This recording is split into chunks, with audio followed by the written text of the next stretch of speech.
கேட்டா எவ்வளவு பேத்துக்கு எவ்வளவு இடம் கொடுக்கப்படுது கேட்டா நாங்க ஒரு 3 இடம் பார்த்திருக்கிறோம். இங்க அந்த 3 இடத்துல நாங்க அந்த இடத்த உங்களுக்கு கொடுக்கலாம் இருக்கிறோம்.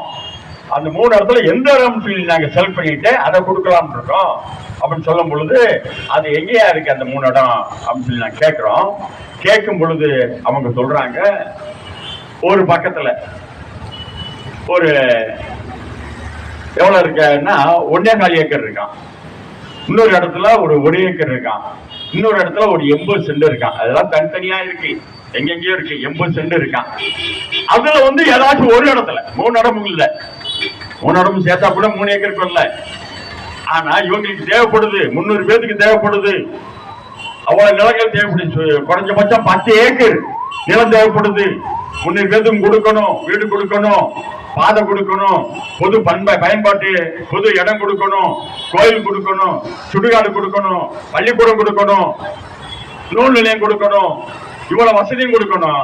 ஆனால் அவர்கள் இந்த 3 இடத்துல ஏதாச்சும் ஒரு இடத்துல கொடுப்போம். எவ்வளவுப்பா கொடுப்பீங்க? ஒரு ஆளுக்கு 1.5 சென்ட் கொடுப்போம். எத்தனை பேத்துக்குப்பா? 36 பேத்துக்கு. சரிப்பா, நீ வச்சுக்க. இப்ப நாங்க அந்த அளவுக்கு நாங்க பிச்சைக்காரங்களை ஆயிரல வச்சிடல. ஏன்னா இந்த அரசாங்கத்திற்கு நிலம் கொடுத்த மாண்புமிகு பெருமைக்குரிய இனம் இந்த இனம். அரசாங்கத்துக்கு நாங்க கொடுத்திருக்கோம்டா. நிலமும் கொடுத்திருக்கோம், வீடும் கொடுத்திருக்கோம், கம்மாயும் கொடுத்திருக்கோம், சுடுகாடு கொடுத்திருக்கோம், எல்லாம் கொடுத்திருக்கிறோம். உங்ககிட்ட 1.5 சென்ட்டுக்கு இங்க உட்கார்ந்து இருக்க அவசியம் இல்லை என்று சொல்லிதான் கிளம்பி வந்திருக்கோம். இது நீ நல்லா புரிஞ்சுக்கணும். எங்களுக்கு தெரியாதா எத்தனை இடத்துல புறம்போக்கு இடம் இருக்கு, எத்தனை இடத்துல அரசு இடம் இருக்குன்னு தெரியாதா? அங்கேயா நாங்க போய் உட்கார முடியாதா, உட்கார கூடாதா? என்ன பெரிய நீ சட்டத்தை நீ நிலைநாட்டி விட்ட? வசதி உள்ளவனுக்கு ஒரு சட்டம், வசதி இல்லாதவனுக்கு ஒரு சட்டமா? இதுக்குதான் புரட்சியாளர் அம்பேத்கர் அரசியல் சட்டத்தை எழுதி கொடுத்தாரா? எல்லாத்துக்கும் சமம் சொல்லி எழுதி கொடுத்தாரா? உங்களுக்கு தெரிய வேண்டும் தோழர்களே, இந்த மக்கள், இந்த ஆட்சி சுதந்திர ஆட்சியாக இருந்தாலும் கூட இந்த தாழ்த்தப்பட்ட ஒடுக்கப்பட்ட பட்டியலின மக்களை வஞ்சித்து விடுவார்கள் என்பதற்காக சட்டம் எழுதும் பொழுது அடிப்படை உரிமை சட்டத்தில் அனைவருக்கும், இந்திய குடிமக்கள் அனைவருக்கும் நிலங்கள் வழங்கப்பட வேண்டும், சொத்து சட்டம், சொத்து உரிமை சட்டம் வேணும் என்று சொல்லி அந்த சட்டத்தில் கொண்டு வந்தாரு. இருக்கக்கூடிய நேரு, காந்தி, பெரிய தேசிய தலைவர்கள் எல்லாம் இப்பெல்லாம் கொடுக்க முடியாது என்று சொல்லி அதை நீக்கிட்டாங்க. அதுக்கு பின்னாடி நாங்க சிறுக சிறுக சேர்த்து வச்சிருக்க இந்த சொத்துக்களையும் கொடுங்குறீங்க அப்படின்னு சொன்னா இதை காட்டிலும் கொடுமையான விஷயம் வேறு எதுவும் இல்லை என்ற நிலையிலே இங்கே கண்டன உரை நிகழ்த்துவதற்காக தலைவர் பெருமக்கள் வந்திருக்கின்றார்கள்.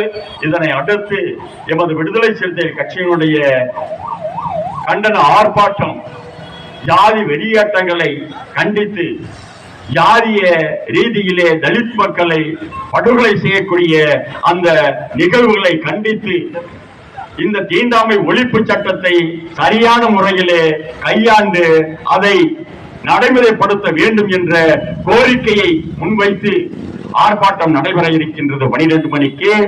ஆகவே இதையெல்லாம் கருத்தில் கொண்டு இந்த அரசாங்கம் இந்த கோரிக்கையை, இவருடைய நியாயமான இந்த ஒரு 6-7 வகையான கோரிக்கைகளை நிறைவேற்றி கொடுக்க வேண்டும் என்று மறுபடியும் நாங்கள் கவன ஈர்ப்பாகவே இந்த விஷயத்தை சொல்லுகிறோம் என்று கூறி இந்த அருமையான நிகழ்விற்கு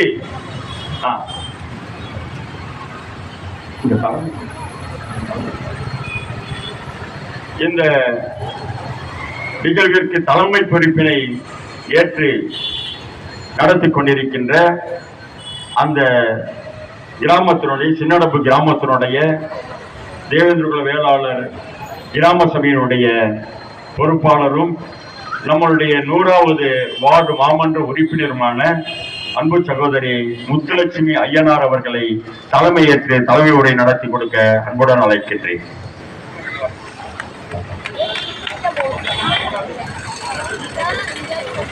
சின்னோடப்பு கிராம மக்களின் சார்பாக நடைபெற்றுக் கொண்டிருக்கின்ற கண்டன ஆர்ப்பாட்டத்திற்கு வருகை புரிந்துள்ள கண்டன உரை நிகழ்த்தக்கூடிய பெரும்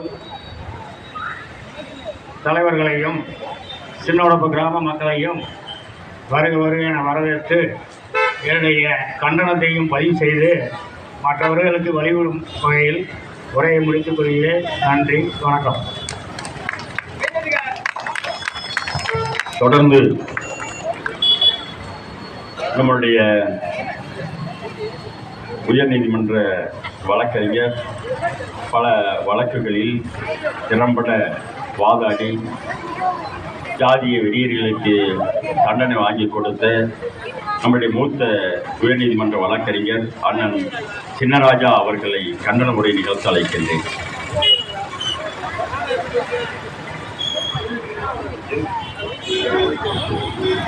ஆர்ப்பாட்டத்தினுடைய தலைவர் முத்துலட்சுமி ஐயனார் அவர்களே, இந்த பாதிக்கப்பட்ட மக்களாகிய நம் இனத்தைச் சேர்ந்த வருகை விடக்கூடிய என்னுடைய உடன்பிறப்புகள் அனைவருக்கும் அன்பான நன்றியை வணக்கத்தை நான் தெரிவித்துக் கொள்கின்றேன்.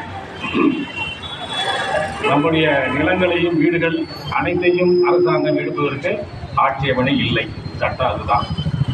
என்ன எடுக்கிறையோ அதுக்கு தகுந்த நேர்மையான நிவாரணத்தை கொடுக்கணும்.